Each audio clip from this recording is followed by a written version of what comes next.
Good evening, everyone, and welcome back to the Outdoor Tourism Content Creator Training. This is the second session.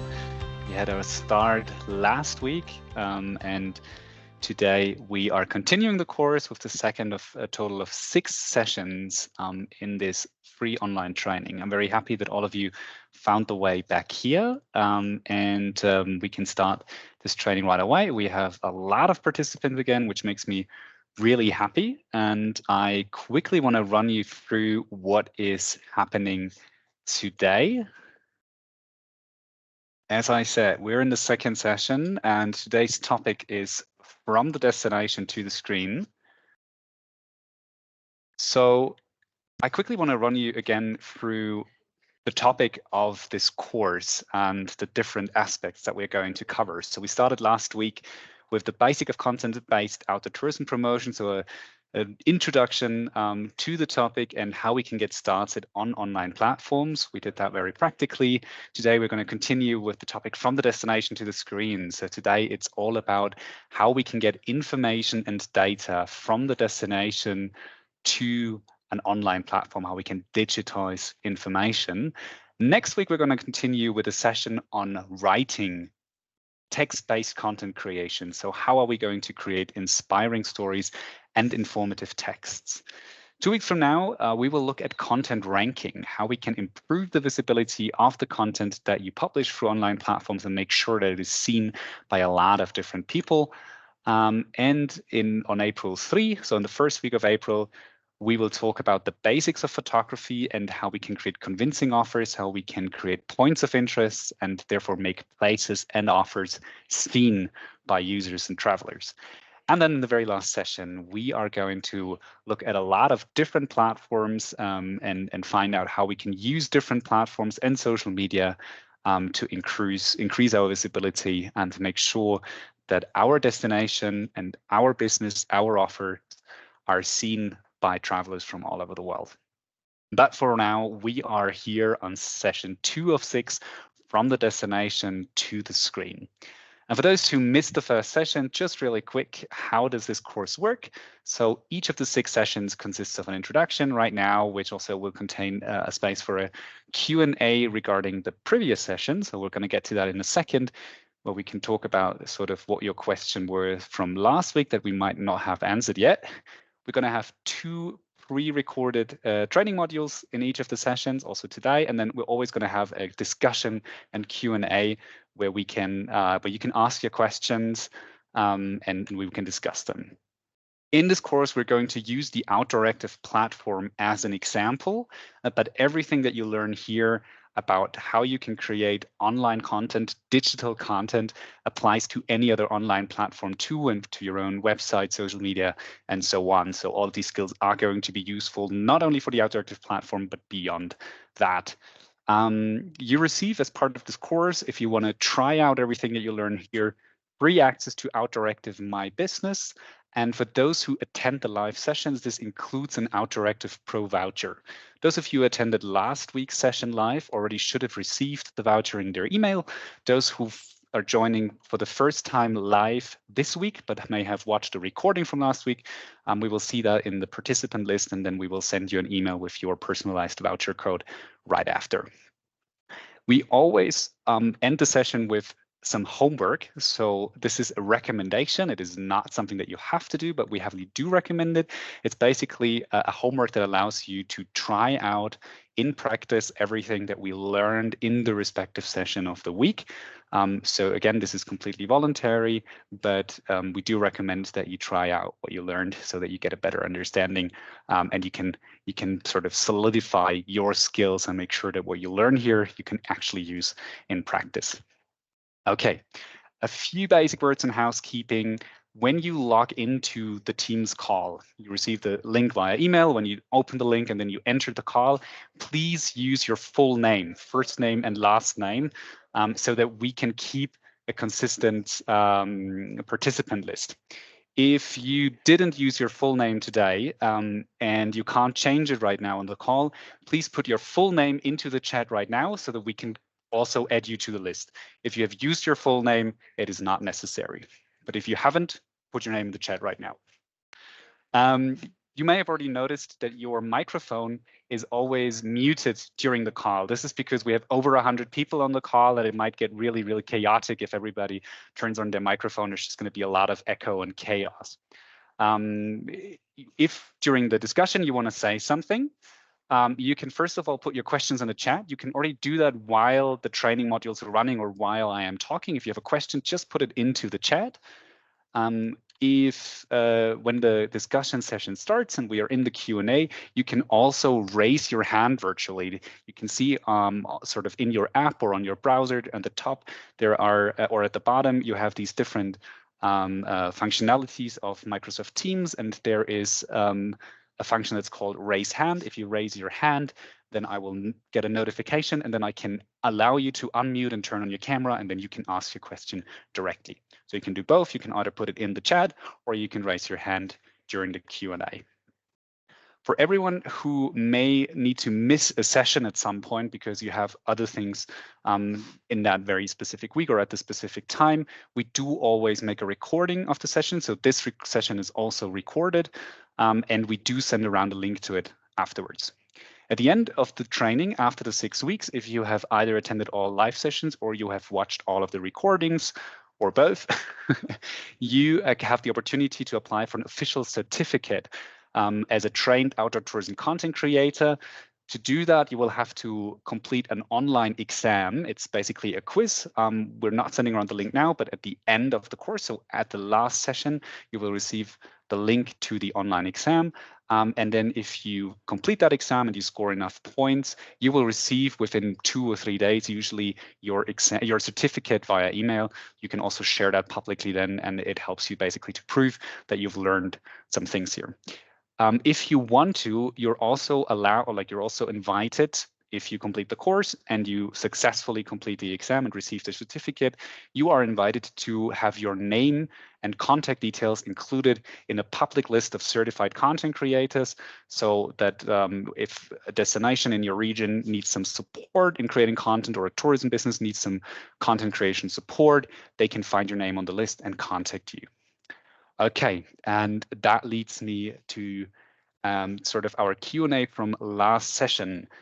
Did you, from attending last session or from the recording that you watched, are there any questions that you have that you want to discuss right now that you feel like weren't answered in the last session? Then this is your opportunity. Either put it in the chat or raise your hand. It doesn't seem that way since nobody's raising their hand.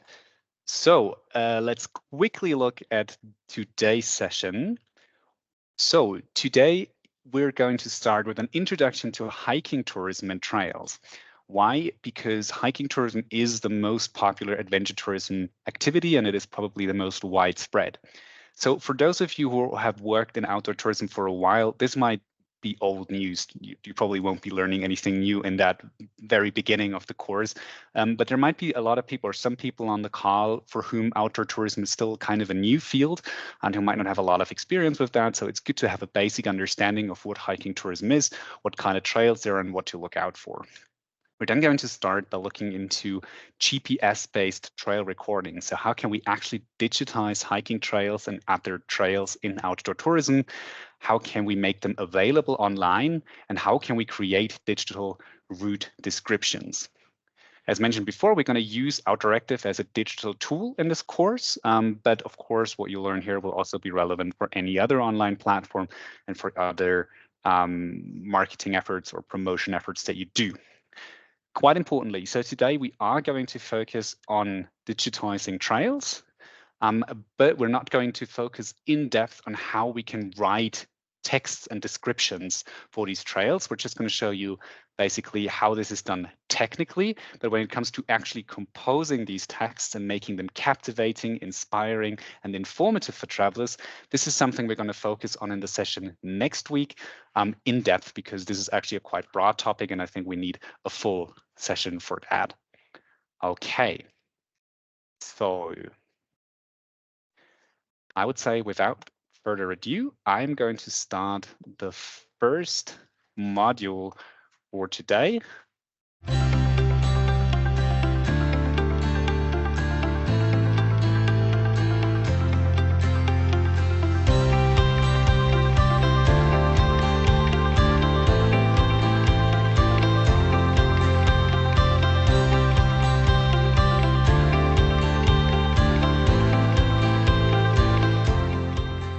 Welcome back to the training on the basics of content-based promotion in outdoor tourism.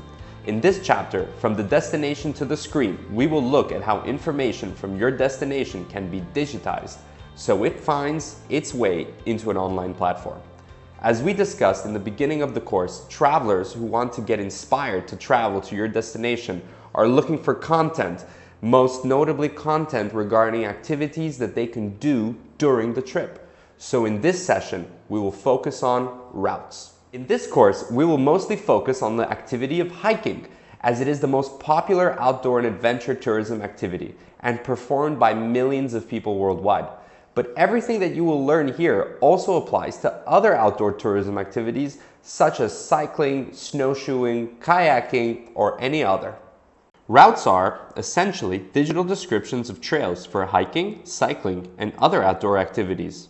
When a traveler browsing the platform sees that there are several routes available in your destination or near your business, they will know that there is something to do for them when traveling to your destination. They can go on a hike, maybe ride their bike, or perform their favorite outdoor activity. To get a physical trail, a path in your destination, into the digital platform, we need a so-called GPX track. The GPX track is the core of your routes that you can upload to Outdooractive. The great thing is that Outdooractive platform gives you the possibility to create such GPX tracks with your smartphone. But you can also record the tracks with your Garmin or other GPS-capable device and then upload and edit them in the Outdoor web app. But let's start at the beginning. In today's session, you will learn what hiking and hiking trails are, what a GPX track is, how to record a GPX track with the Outdooractive app, and how to upload a GPX track from another device on the platform. Hiking is, in a sense, one of the weirdest possible activities that humans do. Why? Well, because hiking pretty much means that even though we have cars, trains, airplanes, and other modes of transportation, someone will choose to walk using their own feet. And very often the point is not even to get anywhere in particular, but just to enjoy the walk in itself. That is, of course, a rather peculiar way to look at this. Hiking has many benefits. For some, it's an opportunity to escape the hustle and bustle of daily life, reconnect with nature, and find solace in beautiful landscapes. Others seek the physical challenges and rewards that hiking offers, such as improved fitness, stronger bonds with fellow hikers, and a sense of accomplishment after conquering a trail. Hiking also allows people to explore new and diverse environments, from lush forests to majestic mountains, and gain a deeper appreciation for the natural world. Ultimately, hiking provides a pathway to adventure, personal growth, and a chance to break free from the everyday routine. For this reason, hiking is one of the most popular leisure activities in the world. Studies suggest that close to 60 million people in the US go hiking on a regular basis. In Germany alone, over 5 million people use their spare time to go hiking several times a month. And thousands of tour operators and travel agencies worldwide focus on hiking tourism as a travel segment. So the market is huge, and this is why, for many travel destinations, there are good reasons for investing into hiking tourism. Hiking tourism brings visitors to rural areas and creates economic opportunities there. As hiking depends on intact nature, tourism can be an incentive to protect and conserve natural areas rather than destroying them with other industries. Hikers spend, on average, more money in the destination than any other types of travelers, such as sun and beach tourists. Hiking does not require a lot of infrastructure. In fact, very often hikers are open to explore underdeveloped areas with little infrastructure and comfort. So especially in developing and emerging countries, it can really pay off to focus on attracting tourists that want to go hiking. Because essentially, people will spend money just so that they can walk through the landscape and nature that you have anyway. And while doing so, they will need a place to sleep, to eat, ideally even a guide, all of which brings money to you and your region. It's not quite that easy though, because hiking requires at least one thing: trails. And to find trails, hikers will need maps, trail marks, and route descriptions. Sounds confusing? Here's a little overview. Paths, ways, and roads are what you find in the landscape.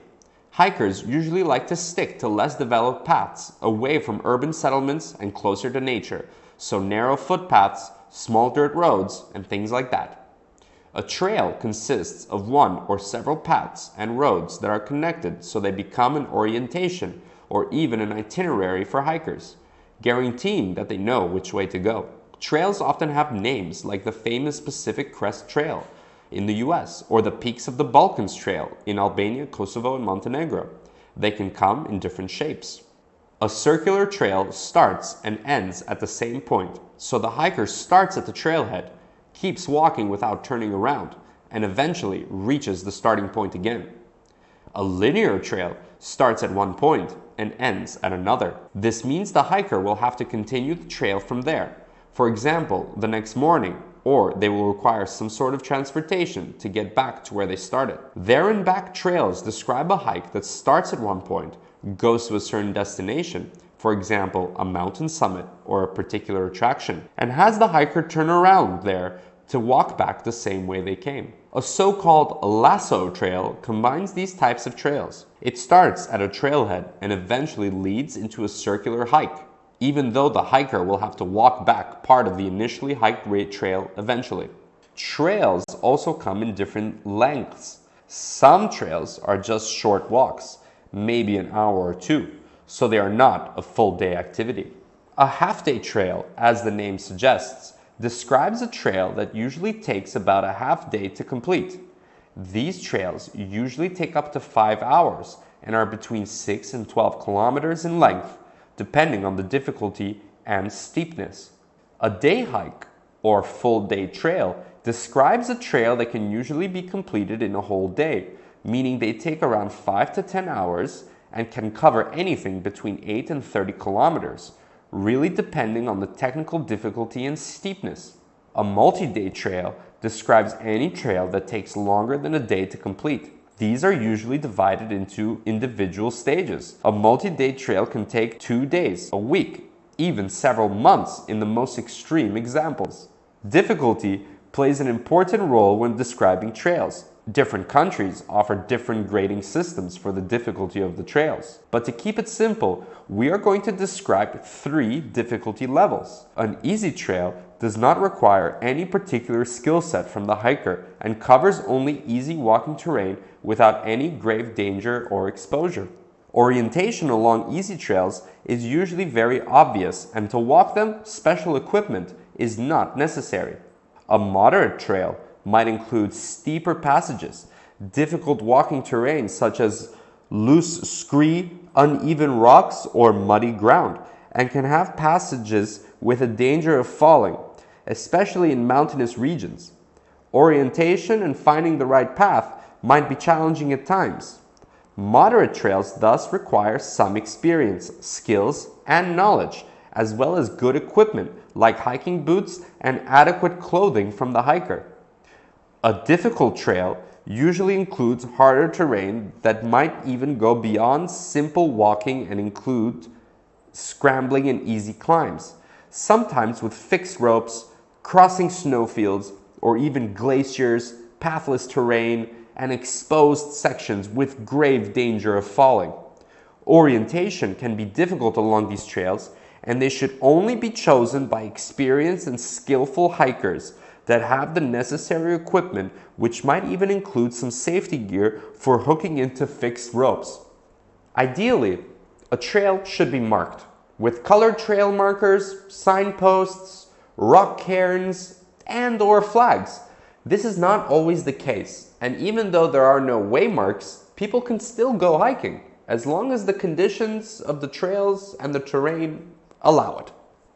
When we talk about promoting hikes online, we speak about routes. A route can be identical with a predefined trail, a part of such a trail, a combination of different trails, or even be a completely new route that you made up on the spot.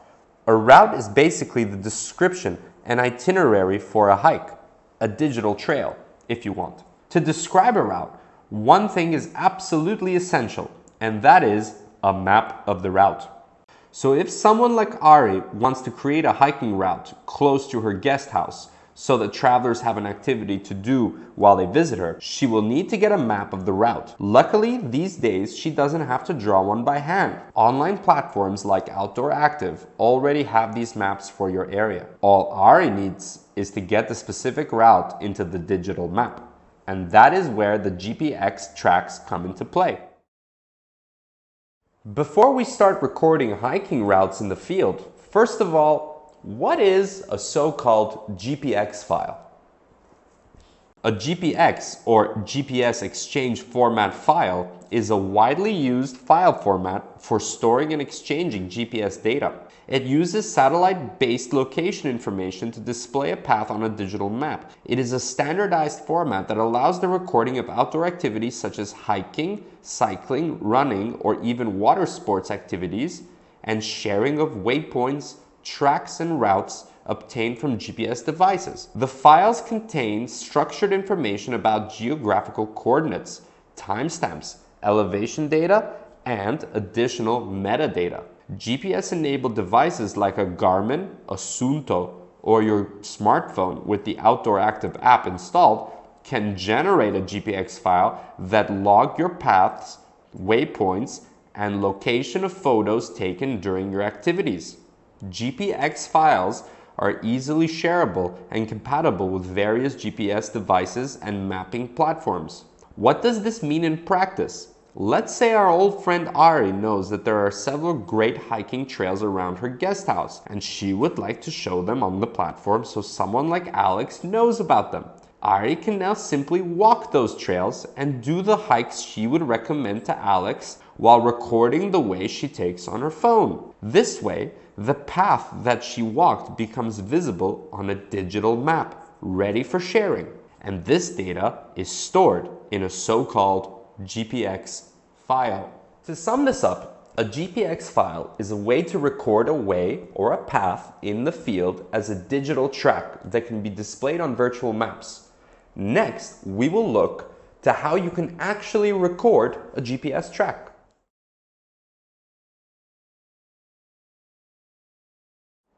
Let's imagine that we are Ari, and we are going to track our first GPX track together by using the Outdooractive application on our smartphone.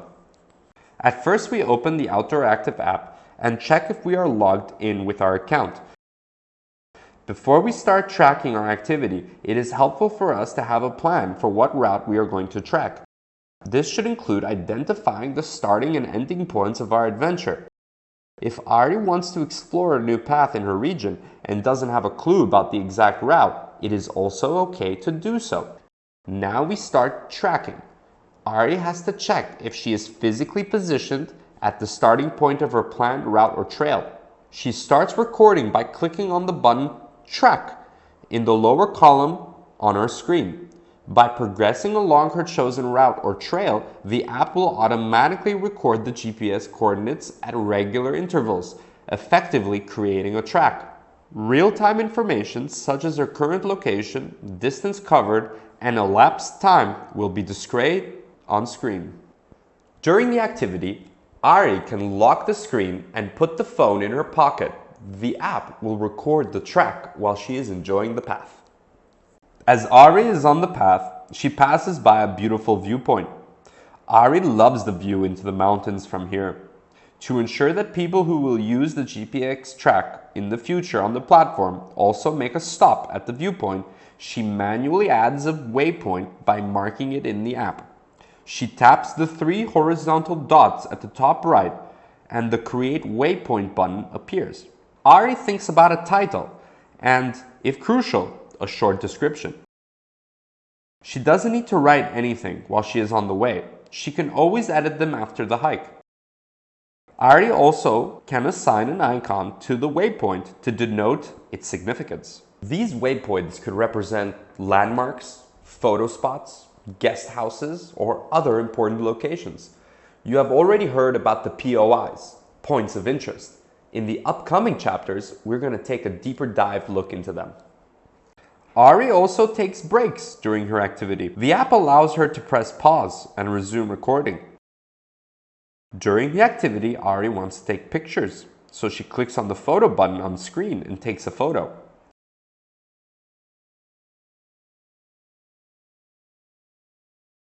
Afterwards, the GPX file shows at which exact point she took the photo. Now she was coming to the end of her activity, so she stops tracking within the app at the ending point. She can give the track a title and, depending on the activity type, she can select the appropriate activity category.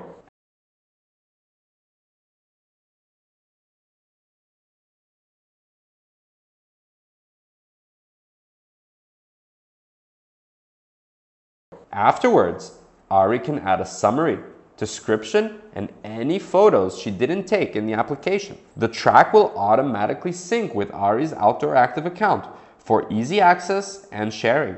Important to know is that Ari can fill in the description and summary at any point later and that nothing is published yet. So now you know how to track a GPX file with your smartphone. We assume you must be quite excited to start your first track. We have some helpful tips and tricks that you should consider before you start. First of all, it is important for you to know that you don't need an internet connection to record a track. The accuracy of your GPX track depends on the GPS signal of your smartphone. In areas with poor signal reception, such as forests or deep caves, the recorded track may have some inaccuracies, but you can always edit them later, so don't worry. When you set out on your trail, you should have your phone charged. GPS tracking requires a lot of battery, so it's best to bring a power bank so that you can safely track your route. If you're searching a new route and track it, make sure to inform somebody in which area you're doing the activity. It is also important to be mindful of the fact that you should avoid walking through private property. Sometimes paths lead through private gardens, but these are usually marked. And now you know how to record a GPX track using the Outdooractive app on your smartphone.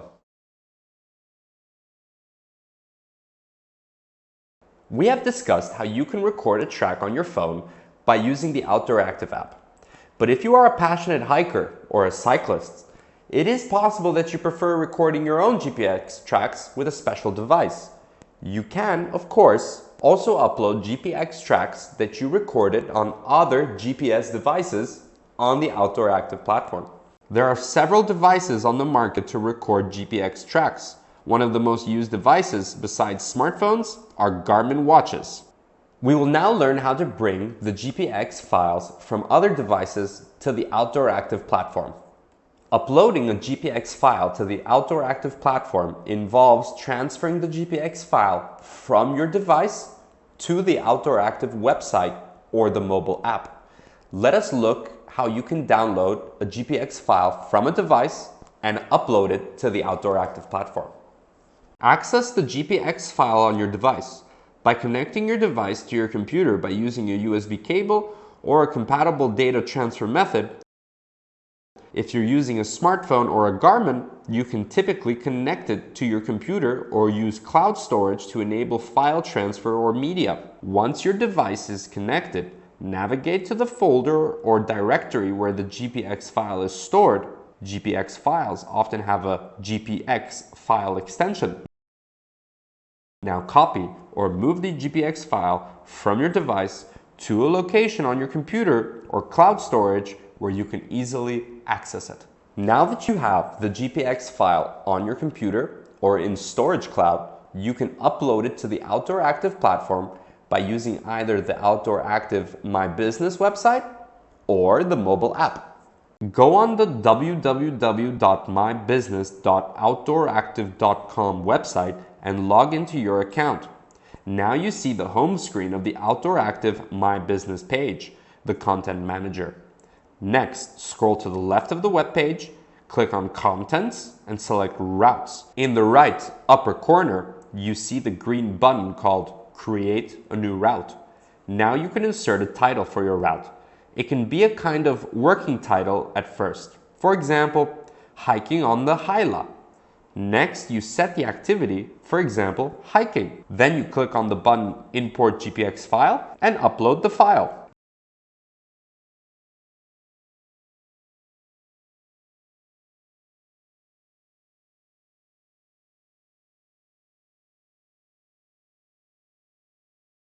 Now click on the green button, Save. Now your file is uploaded and saved in your account. Once the GPX file is uploaded to Outdooractive, it will be accessible within your account, and you can use it for route planning, sharing, or any other features offered by the platform. How to do so, we will see in future chapters. Congratulations! You are now able to track your activity with the Outdooractive application, and you can upload your GPX files from other devices on the platform. Stay tuned to learn what you can do with the GPX files.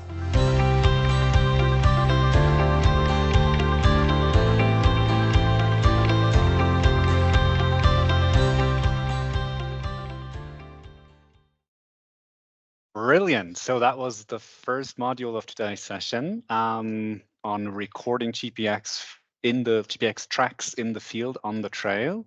And with an introduction to hiking tourism in general. We have already received 2 questions on the chat that I want to answer right now. So I'm going to start with the first one by Lobimir Netkov, who is asking why paragliding is not an activity that can be chosen in the app or on the Outdooractive platform.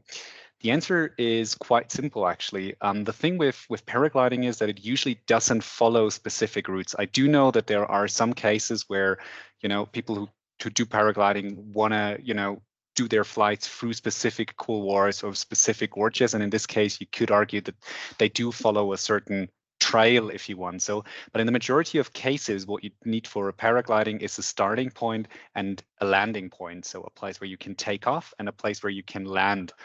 Which is usually due to regulations in the area that it's only allowed to start at certain points, but also that you need certain landscape features like an open terrain where you can land and a relatively open terrain without trees that has a certain steepness and a certain thermics and wind so that you can start your flight. In this case, what is possible to do through outdoor platforms is that you can create a so-called point of interest for the starting point and for the landing area, so that those who want to perform paragliding know where they can start and where they can land their flight. But for the flight in between, it's usually not a certain line that they follow on the map. It's more that they know sort of an average direction where they have to go, but then, they want to use the thermic for circles so that they can circle up a little bit, or they want to fly to certain places so they get a better view. We will look at how you can create points of interest, and this includes starting and landing areas for paragliding in session number 5 in the first week of April.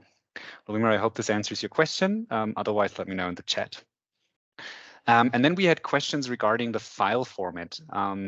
Julian and Ashkin already pointed out in the chat that GPX is not the only file type for recording basically satellite-based route information or tracks. There's also, for example, the KML format, which is used quite often. So Outdooractive does support the KML format, but it is more built around the GPX format. As I already pointed out in the chat, it is technically possible to import a KML file into the Outdooractive platform, but it's actually better to convert it into a KML, a GPX track first. There are a lot of different converters available online. They're free, so you basically just use your KML file, upload them. That converter turns it into a GPX file. The KML file is turned into a GPX file. You can download it and then upload it into the Outdooractive platform. So I would always recommend choosing that option so that nothing gets lost. I know it's a little more complicated. You can also do that on the phone. So basically just open the converter on your phone on the browser and then upload the KML file, download it again, and then you can import it into the platform. This is true for Outdooractive and most of the other outdoor tourism platforms out there. I will include a link to a free converter in the email that you receive after this session. I hope that answers your question. Is regarding KML files. If not, please let me know in the chat. We have a question from Ivan, who's asking, can 2 tracks that are in the same location be joined? This is a little more difficult. So technically, Outdooractive, to keep it easier, only allows you to import 1 GPX file. We will see in the second part of the session today how you can sort of extend a planning in the platform by clicking on the map and following the existing route network. So that is usually what I would recommend, so that you basically upload something and then you add some parts to it using the route planner of Outdooractive digitally. If you do want to combine multiple GPX or KML recordings, you would actually have to go through a different software. I'm also gonna, for those of you who want to work with GPX trails in a more advanced way and really work with them, combine different things, maybe split them into different segments and things like that, I am going to include a link to a free software that you can use for doing that in the email that I'm going to send out. Usually, if you're using a Garmin device or a Suunto device, they usually also have in their basically in their online solutions, in their platforms where you can import all of your trails, they also usually have a solution for doing that, for doing these more advanced GPX features. So there are some things you can do through Outdooractive, but in order to keep it simple and make it not a complicated, a more difficult and advanced GPX and KML operations are not included. But I'm going to include a link to a free software that you can use for doing that in the follow-up email. And then we have a question from Outdoor Kosova, from Fatosh. Good to see you, by the way. It's been a while. Fatosh, yes, you can. So the question was, can we edit the route after years or generally afterwards when, for example, the new roads are built and the trail needs to be changed? Yes, always. So anything that you upload, even after you publish it, you can always edit it and make changes to it. Also something we're going to look at a little bit later, but basically anything that you upload at some point, you can change in the same way afterwards. You have the full ownership over the content that you contribute to an online platform. And this is something that is quite often needed because it might be there's a hiking trail changes, either because new roads are built, a new path emerges, or maybe sometimes because, I don't know, there was a landslide or a certain route that was possible to walk before is not feasible for hiking anymore. In this case, you can always log into your account. You can always make changes to the route itself, so the way how it looks on the map, but also to the descriptions and everything else. I hope that answers the question. Then we have another question. Is it possible to print or convert trails into PDF? The answer is yes. Basically, any trail that you upload, you can afterwards in your account, you can see it in your Outdooractive account. We'll see that at the end of the second module. And there is always an option, if you click on the top right corner, where you can find different ways of exporting that. And that includes a printing option, which allows you to export it as a PDF. You can then choose whether you want to just have basically the map with the trail on it, or whether you want to include all of the different descriptions, or whether you even want to include all the pictures that you uploaded to it, and so on. So you can basically turn this into a PDF that you can then print out and take on the trail if you don't want to take your phone, or if you're scared that you might run out of battery, etc. So yes, you can convert your trails into PDFs. This is true for all of your trails, even if you haven't published them yet. And it is true for every published trail that you find on the Outdooractive platform. Even if it's by other users, you can always download it as a PDF to have it basically on your computer, on your phone, or even to print it out and take it on the trail. Okay, I think that's all the questions on the chat right now. If you have any additional questions, you can either post them in the chat right now, or you can raise your hand and I'll allow you to unmute yourself and open your camera so that you can ask your question directly. Okay, and then another question from Lobomir regarding paragliding. This time the question is, what about tandem paragliding as a business to promote? Yes, you can promote any kind of outdoor tourism experiences, even experiences that aren't directly related to outdoor activities, but might be relevant for outdoor travelers or adventure travelers. You can promote them through a platform like Outdooractive.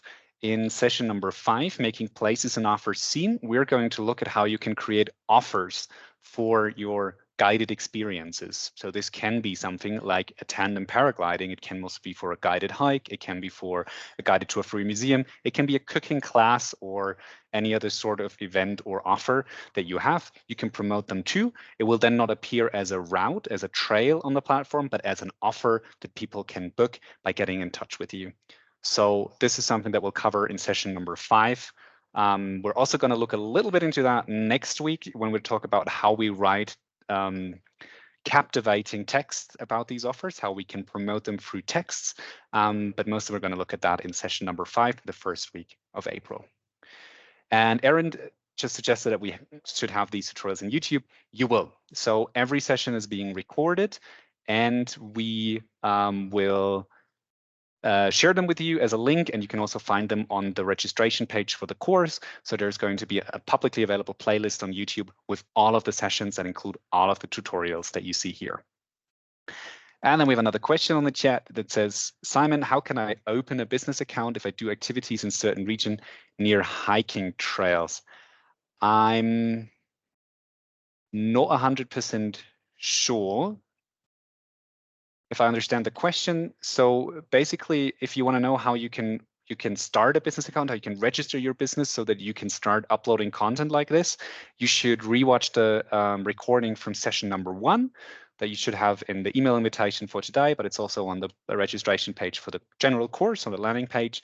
And there it's explained how you can start your business account and you can start uploading content. And then Aaron's question regarding YouTube was how to use the platform. Are you meaning sort of a tutorial that goes beyond what you see here?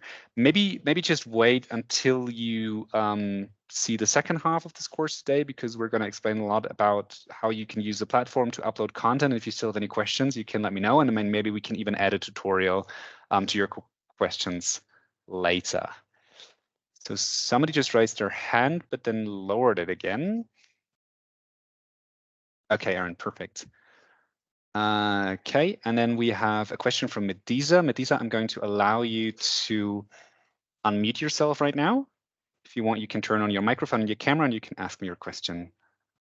Do you have a few problems regarding that right now? You could either post your question on the chat. If not, we can try again during the Q&A after the second video, after the second module today. So, and then we had the question from another question regarding the Outdooractive platform as a user platform and as a business platform. So this is something that we already covered a little bit, that you have the Outdooractive My Business dashboard to create content professionally and to do all of that to promote your business. So the question now is, are there 2 apps for the phone or is it the same app? So very important, the account that you create for your business, the free business account that you create for your business and yourself, this one also works for the normal user platform. So for the normal Outdooractive app and for outdooractive.com on the browser, as we saw in the last session. However, there actually is also a Outdooractive My Business app for smartphones that you can use. So you can either use Outdooractive My Business on a computer or on your phone in the browser, or if you want to exclusively use it on your phone, you can also download the Outdooractive My Business app.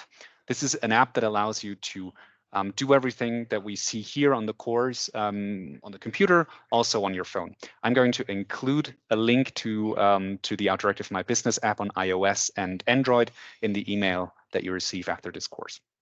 Okay, I think we should continue with the next module so that we still have time to also cover a few questions after that. So if you still have any questions right now that haven't been answered yet, either put them on the chat so we can answer them later, or just remember them and then we can discuss them after the second module.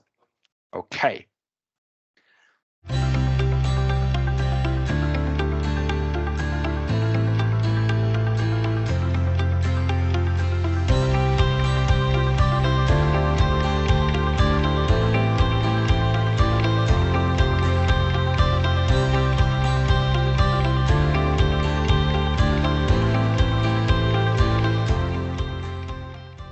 We have just learned how to record a route and import the GPX file into the Outdooractive platform.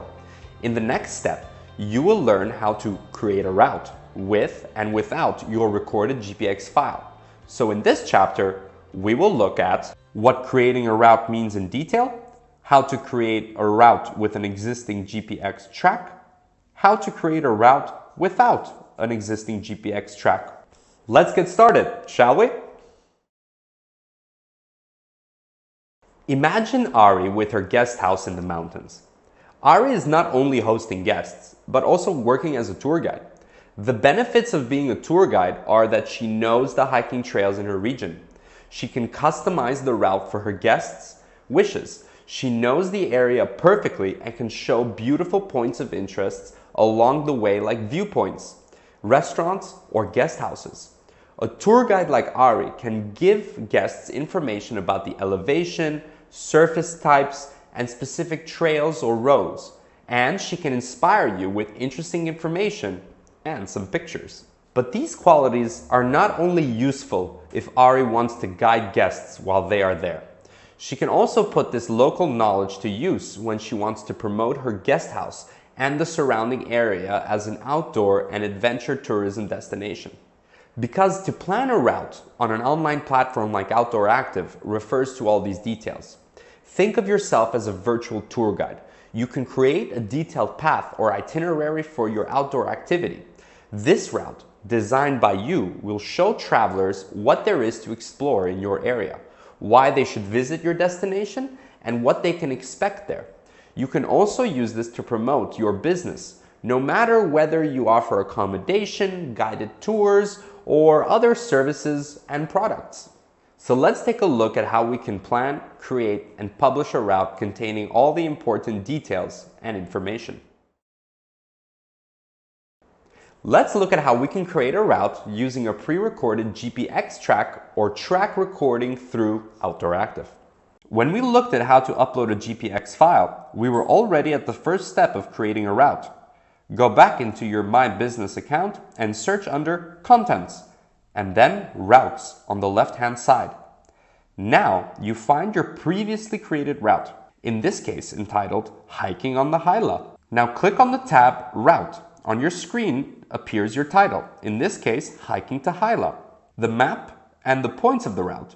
You can also change the activity. If you hadn't chosen hiking route, or if you want to create a route for a different activity like cycling, underneath we see the route and all its waypoints like A, B, C, D, E. Down there is a mysterious but very powerful button labeled Snap It. This is a very helpful tool as it analyzes your GPX track and maps it onto the trails and roads embedded in the base map. This means that all of the information like trail type and altitude will be automatically recognized, and errors in the GPX recording as well as small detours or side steps are smoothed out. The altitude profile and trail types are displayed below the map. You can show or hide this view by using the arrow on the far right in the gray bar. Even though you have snapped your recording, it is possible that the trail types are not displayed for all parts of the route, usually because the base map layer does not have information about a certain trail or it simply misses on the map. If you have already been on the trail and know them, you can now enter them manually. To do this, you can use the Edit Track Types button. First, you select the desired trail type, and then either in the elevation profile or in the tour course, the section can be changed. It is super important that you don't forget to save the changes. In the next step, we will first look at an alternative way of creating the route in the map. Then we will see how we can get more details and information into the route description.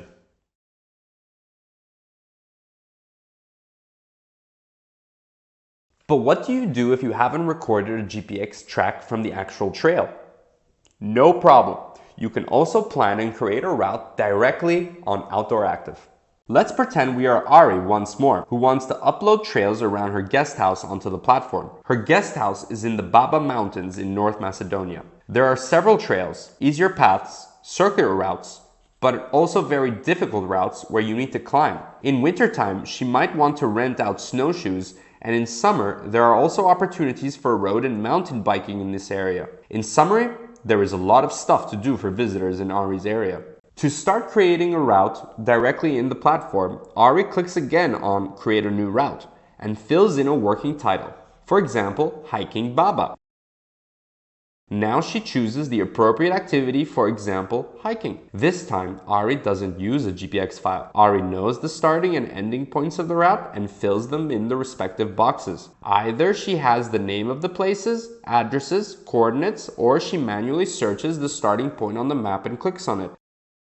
The plus and minus buttons in the top right corner of the map provide the ability to zoom in and out. An alternative is to change the scale of the map with the mouse wheel. To move the map section, she can hold the left mouse button and move to the requested section. To enlarge the map view, she clicks on the arrow symbol in the upper right corner. Ari wants to create a route to Neolitsa Peak. on 1,885 meters in the Baba Mountains. So she searches for the starting point near Lapti and clicks on it. She needs to be precise with that point. Automatically, the point saves in the left column called point A. Now she clicks through the whole route on the given trail network and point B, C, D, E, F appears. The Outdooractive routing engine automatically adjusts the track. Ari can also change the order of the individual points as she wishes by holding down the 3 overlapping bar. If she uses the X, she can delete a point. Right underneath the map, Ari sees how the system automatically calculates the details of the route. Ideally, every single part of the route should be attributed with the according track type. Once a track is routed, the track types are automatically adjusted by the system. If necessary, they can still be changed manually. Ari just clicks Edit Track Types and chooses a color and marks the relevant section in the elevation profile by clicking first the start point and then the end point of the desired section. These adjustments serve to improve the quality of the individual route. Here, it is important that Ari always checks the data. Sometimes the system makes wrong calculations about the routes. In other cases, Ari might want to create a route that is not a loop, but rather leads from her guest house to a certain point, like a summit or viewpoint, and back on the same track. In this case, Ari should still always include both the way there and back in her route. Otherwise, the route details are misleading, as the whole activity would take double as long as indicated in the route description. If the route leads over the very same path twice, the track needs to be congruent. This isn't a problem for routes that have been created with the routing tool. Ari simply right-clicks on the last waypoint and selects Close Loop. If this step does not give the desired result, she can click on the points in reverse order and select Route to here. However, if a route was created manually or based on unedited GPS recordings, she needs to be manually adjusted the return path by clicking directly on the points of the outward trail or moving existing points on top of each other. Unless Ari is editing them in the most detailed zoom level, she should avoid putting waypoints in the middle of crossing. The system might route a few meters in the wrong direction if she doesn't click precisely onto the crossings. Now Ari has created a route in her destination with the routing tool from Outdooractive. It is super important that she checks the length of the route. Her plan was to create a day hike, so the length and indicated time must fit for a day hike. The path should be doable for people with an average fitness. Ari is responsible for the content she uploads and people trust her experience, so she needs to keep an eye on the information given in the system. After Ari double-checked everything, she can continue with the description of the trail. Before doing so, she shouldn't forget to click Save. After she clicks on Description, she sees a new tab where she can fill in a title, a summary, a description, the author's advice, safety information, information about the equipment, tips and hints, starting and point of arrival, turn-by-turn directions, and an internal note. From now on, the procedure is pretty straightforward. Together with Ari, we will work our way through all the tabs at the top there, from left to right, to fully create the content and her circular route which passes Neolitsa Peak. Let's see how Ari is filling in the different text boxes. First, the title. A catchy title is crucial. It shouldn't be longer than 65 characters, including spaces, to make sure that they can be displayed on mobile devices and in print. As we discussed before, the ideal title should be both catchy, inspirational, and informative. A combination of activities, places to visit, and the name of the track is usually most helpful for users and search engines. But it's also great if the title really advertises the activity and has an inspirational quality to it. In this case, Ari wants to call her track Baba's Peak Pursuit Neolitsa Peak. The summary provides a first insight into the character of the route by stating the most important keywords such as activity, name of the destination, name of the track, or places to visit. This text is automatically displayed in search engines results. It should be no longer than 2 or 3 sentences, no paragraphs, or an ellipsis of 2 or 3 lines. Ideally, the summary shouldn't have more than 180 characters. In one of the next chapters, we will take a deeper look at how to write inspiring stories and informative texts, and how you can take the perspective of the user. For now, we will see what Ari enters and what kind of information goes where in the route description. But back to Ari and her route. Ari now continues with the description of the trail. A detailed description of what to expect and what to see during the route is important for the visitors. The experience, character, difficulty, and suitability of the route, as well as the sights along the way, such as natural characteristics, monuments, or places, are paramount for the description. Please note that this is not a turn-by-turn tutorial of how to walk the route. Rather, this text should give the traveler an elaborate idea of what kind of experience awaits them, what the character of the tour is, and whether it is for them or not. Ari's text here should be no longer than 1,000 characters. The text box author's advice is for Ari's personal remarks and recommendations. Examples about viewpoints, detours, or accommodations along the route. Ari could recommend her guest house for a special flower to see along the way. She could tell if the visitors will pass by a lake and should take their bathing suits with them to go for a swim in the beautiful mountain lake. Next, Ari should fill in the text box about safety information regarding dangerous trail sections, hazards, seasonal features, or complicated orientation due to poor visibility. Are there aggressive dogs herding flocks of sheep that a hiker should be careful of? Is the walk muddy and exposed with danger of falling? Ari knows the area. She is the expert and can give helpful advice to the visitors. Equipment is a field Ari can skip if she wants to, as the platform will enter an automatic list of gear that is needed for the selected activity. If she needs to add something, she can do that though. The text box about tips and hints allows Ari to give additional personal recommendations. Maybe it's good to start the hike very early to catch a nice sunrise. Or maybe she wants to let user know that she can also book a guided tour with her, a great way to promote her services. Ari enters the name or location of the starting point, also known as trailhead, of the activity and the point of arrival. This helps the traveler know exactly where they should start and end the activity.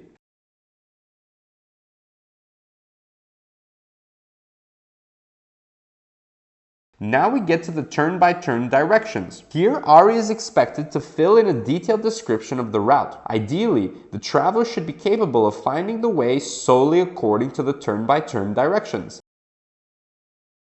To what extent certain details are necessary or not depends on the individual route. However, turn-by-turn directions shouldn't simply be stringing together of place names, but rather lead from point of interest to point of interest.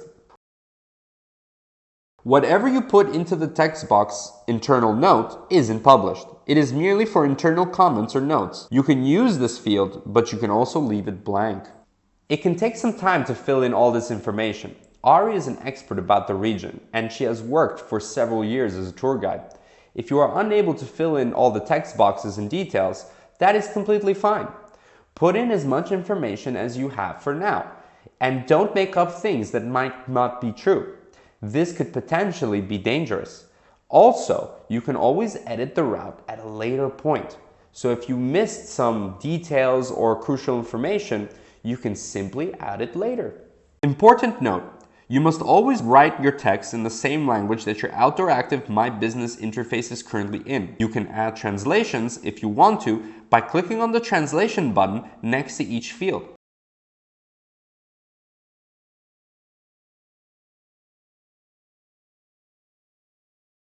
If you want to create the entire content in a different language than English, you must change it for the entire interface at the bottom of the page. This is really important because otherwise your route will be categorized as English language content, while it's actually, for example, Spanish. So make sure your content matches the interface language you have chosen.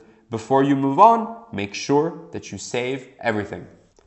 Let us move to the next tab. The next tab is called Details. This section is about length, duration, and altitude in detail. As you can imagine, it is very important for visitors to know about these details to plan their trips. Luckily, in the Outdooractive Content Manager, most data is generated automatically when the geometry is saved, such as the total length in kilometers, the cumulative elevation gain, the highest and lowest point, and the duration, measured by the previously set activity. Except for the length of the route, all information can be adjusted manually. The cumulative elevation gain for loops needs to be the same in ascent and descent. Feel free to make these details round numbers. To give information about the difficulty is very important. For a traveler who doesn't know the area well, it is absolutely crucial to know whether the skill set and stamina are sufficient for the very route. Difficulty is measured in two aspects: stamina, so basically how long and tiring the route is, and technique, the technical difficulty of the trail.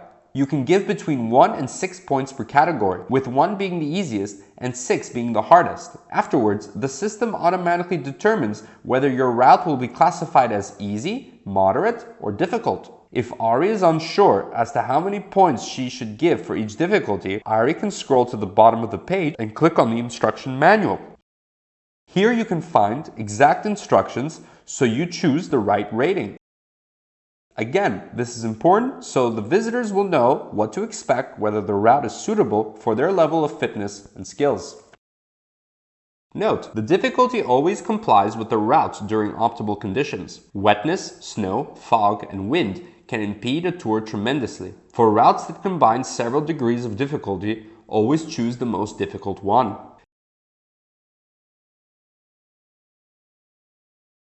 The remaining fields on the page offer you the possibility to give additional details. If you want, this includes things like the risk potential, a rating for the attractivity of the landscape, and overall experience. What Ari should definitely fill in is the best time of year section. Here she can select the months that are usually suitable for this activity. Is it only for summer, or can it be done all year round? Below, Ari can assign tags to the route that help travelers filter for content that is suitable for them. This can be a very powerful tool to make sure users will find your content. This includes things like whether it is a circular route or takes the visitors there and back, whether it's family friendly, a summit route, or whether there are refreshment stops available, like a cafe or a restaurant. In case there is additional literature like guidebooks available for the trail or at least the region, Ari should add it in the text boxes below. In the end, Ari should always save her content. Here again, the friendly reminder that Ari doesn't need to fill in all the information the platform is asking for. Here, the difficulty and best time of the year are the most important. In the next tab, we will look at what it's called Getting There. If there is an option to get to the trailhead by public transport, please enter this information here. You can also give driving instructions on how to get there by road and where to park the car regarding parking lots. Ari should also provide information on whether the parking lot is free of charge or not, and how many parking spaces there are approximately.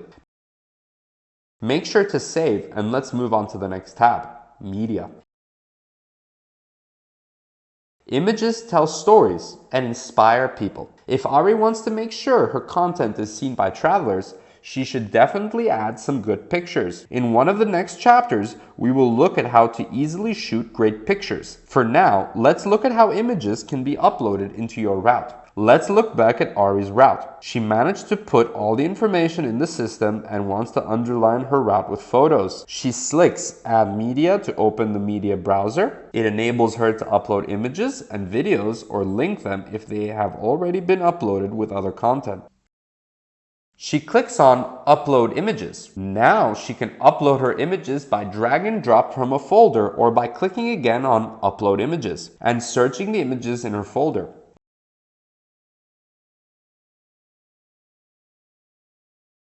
After uploading the image, Ari should enter a title for each picture describing what the picture shows.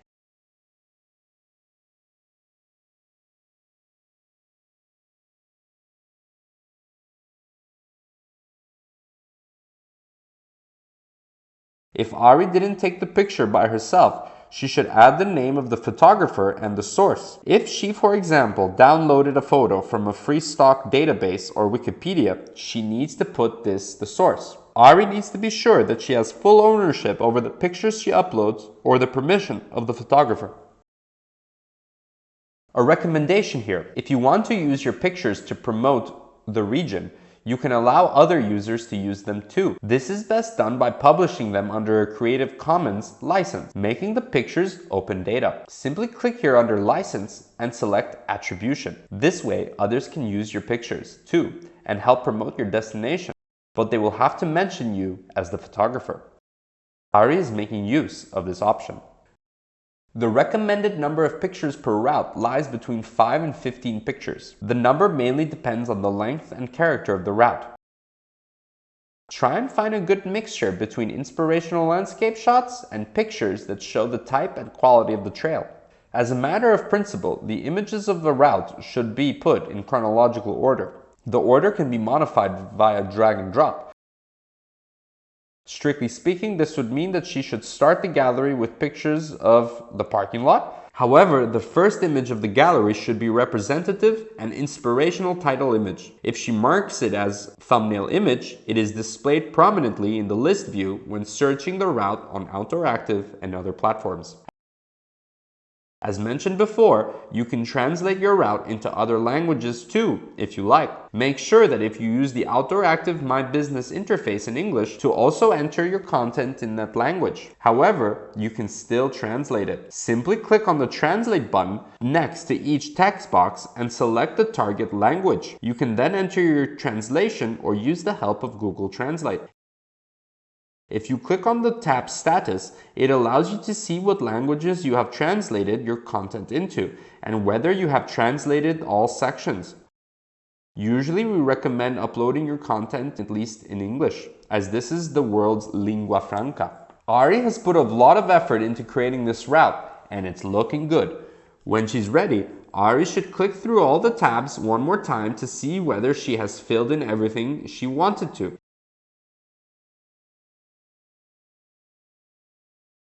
If she's happy, she can click on Publish in the top right corner or in the Status tab.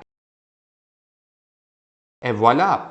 Ari's route is live on Outdooractive and all connected channels. In the upcoming chapters, we will still work with this route and improve it even further. Remember, you can always edit your route and the ownership over the content remains with you. This is your content. But with all these steps, you should be able to create your first route to promote your destination to travelers from all over the world.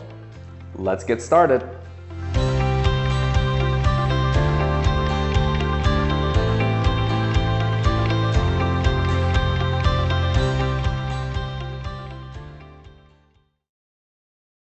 Okay, so I know this was a lot of technical information, a lot of details on how you upload something, where you can add what kind of information. Of course, it's impossible to remember everything that you just saw on the spot. The idea is that after this session, you can try out all of this yourself. You can just play around with the platform a little bit, and whenever you feel like there's something you don't quite get how it works, or where you feel like, oh, you need additional instructions, you can always revisit the video recording of this session. I will add some chapters on YouTube so that you can easily find the right passage that you need to rewatch, and then you can probably find your answer there. And of course, you can always ask your questions after you've tried it out at the beginning of the next session, so that everybody gets a chance to sort of try this out. And if they have trouble, get the help that they need. It might also be relevant for others. For now, of course, you also have the opportunity to ask questions about this module or anything from the session that might still remain unclear. We have the first question in the chat from Stephanie. Stephanie is asking, in addition to photos, can you add drone video footage to media? The answer is yes. However, you cannot directly upload videos to Outdooractive, but you have to upload them to YouTube first, and then you can enter the link from the YouTube into the media section, and it will upload the video. This is really cool because it allows you to also add these videos, and they will appear just like the photos at the top of your work. People can click through them and see them. Even if you've added, let's say, a really cool video about the entire trail. If you had a GoPro and you just cut it afterwards together with some drone footage and you have this really amazing video about a trail, you can upload it to YouTube using your normal YouTube account, and then add the link to the media section of the route, and it will be displayed on Outdooractive as well.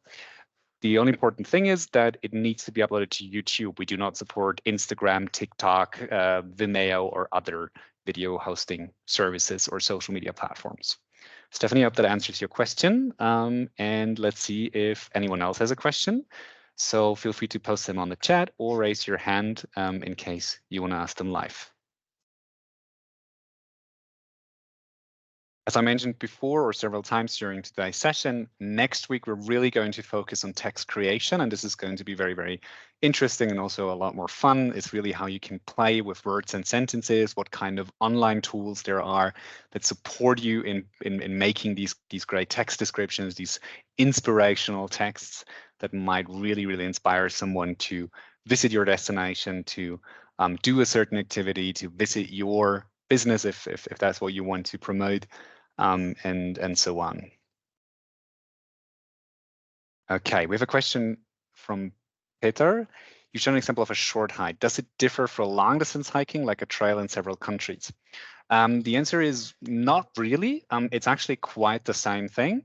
It's just, I would recommend that if your trail is really long, let's say if it's a 7-day trail or a 20-day trail, that you include that information already in the summary in the beginning, and then also in your description.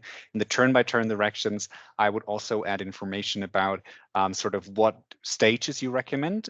In session 5, we're going to look at how you can create points of interest and link them to the content, which is a very powerful tool, because there, for example, you could add all of the guest houses or campsites that separate the different stages of the trial, and then you can add them, link them, and then give the information in the description and say, look, I recommend that on the first day you hike from this village to this village. There's a guest house there. It's also linked in the content, and then people can directly find the information they need so that they have everything in one view. If it's an official long distance trial and you want it to be displayed more prominently, you can also always get in touch with us. We only do that for really official trails, like for example, the Western Balkans, we have the Peaks of the Balkans Trail, or we have the High Scarus Trail. And there is a way to actually separate that into individual stages and then make it a little more clear.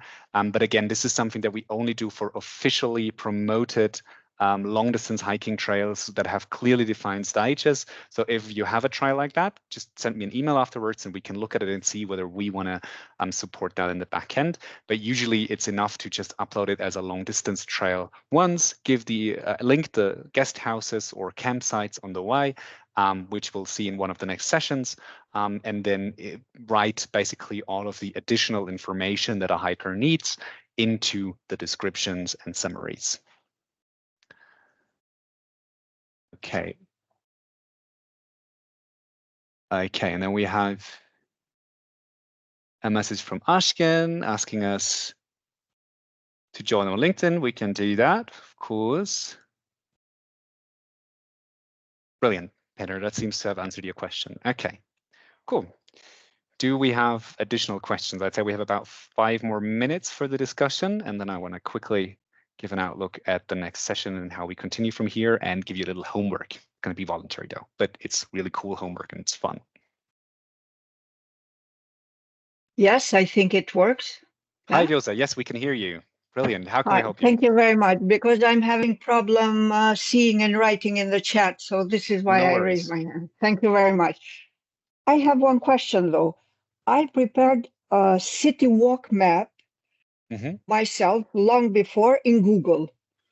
And then, I mean, I put points of like when they should start and up to where they can go and how they can walk.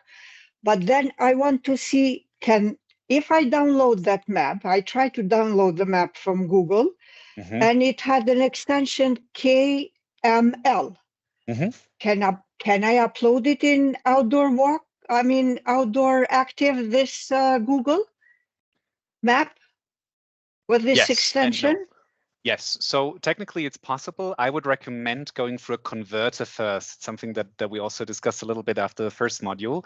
There are some online converters where you upload your KML file that you got from Google into a GPX file that is more that is a better format for outdoor platforms, and it makes sure that all of the information remains in the file. So in the email that you receive after this course, there will be a link to a free online converter that lets you convert the KML file into a GPX file, the ones that I showed in this course. And then you can directly upload it to Outdooractive. It's probably the best way. I know it's a little annoying that you have to do that extra detour first converting that file, but it makes sure that all of the information remains in it. So yes, if you're able to export your Google Maps route as a KML, which is actually a file that was invented by Google, I think, you can convert it into a GPX file and then upload it into the Outdooractive platform and add all of the information there. If you've already added some of the information to Google, you might have to copy paste it from Google to Outdooractive because that information is usually not saved in the KML file. But so yes, it is possible with that detour. Does that help you? Thank you very much. Yeah, definitely. Perfect. Thank you. Okay. Cool. All right, shall we look at next week's session and at the so-called homework then?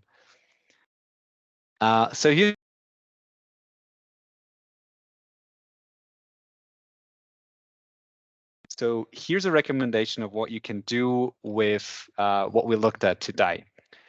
If you haven't done so yet, I would recommend that you register yourself and your organization or business on Outdooractive My Business with a free business account. The instructions for that were in the email after the previous session, and you can also find them under the recording of last week's sessions. How you can register for a free business account. You can also do that if you're a freelancer, for example, and so on. So our first recommendation of what you can do with what you learned today is record a short hiking trail near you using either the Outdooractive app on your smartphone or a GPS device if you have one, like a Garmin watch or a Suunto watch.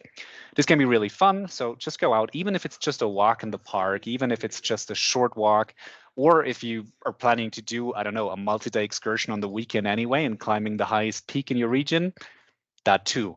Just record it, try it out on the Outdooractive app or on a mobile GPS device, and play a little bit with that. Add some waypoints, take a few pictures on the way, just so you can get the feeling for it.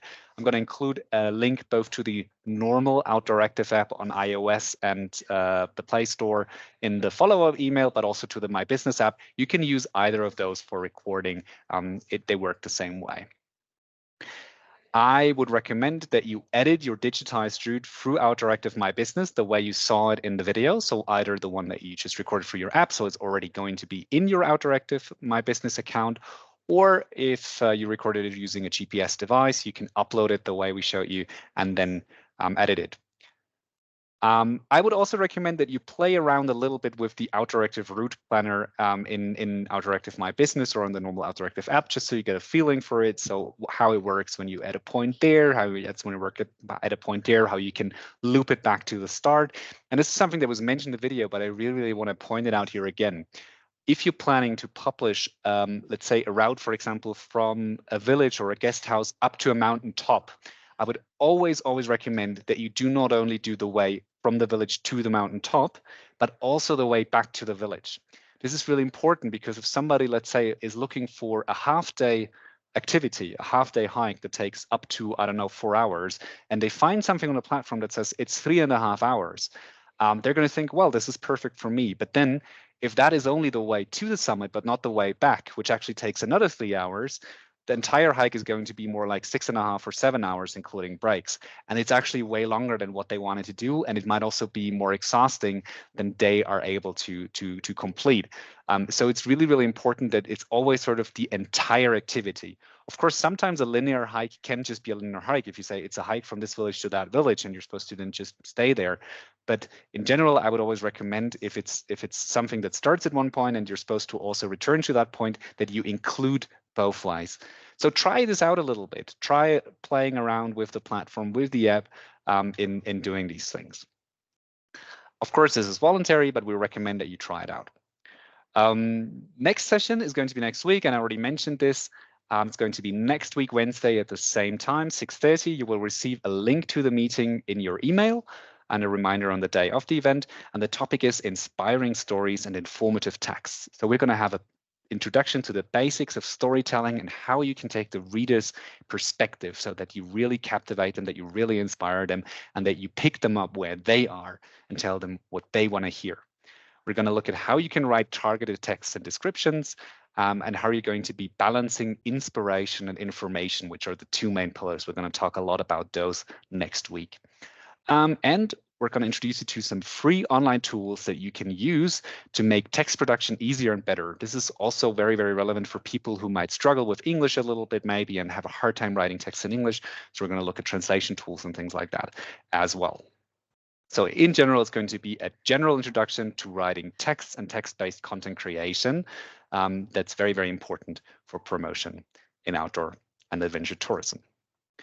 That's what's happening next week. If until then you have any super urgent questions that you want to have answered right away, you can always write me an email, and I will try to answer them right away. Or if I feel like they are relevant for everyone, we will also pick them up in next week's session, the beginning of next week's session.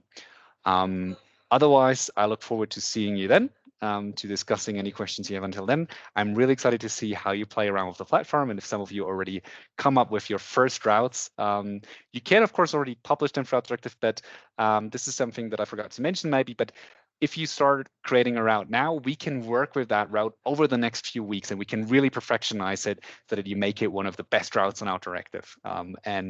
So feel free to publish it now, but you can also keep it unpublished for now so that we keep working with that over the next few weeks. It was great seeing you today. Thank you for all your interesting questions. I hope I have been able to answer all of them, and you will receive a follow-up email latest tomorrow that includes the link of the recording and everything else that I mentioned today and a short summary of what we did. Thanks so much, and I look forward to seeing you next week.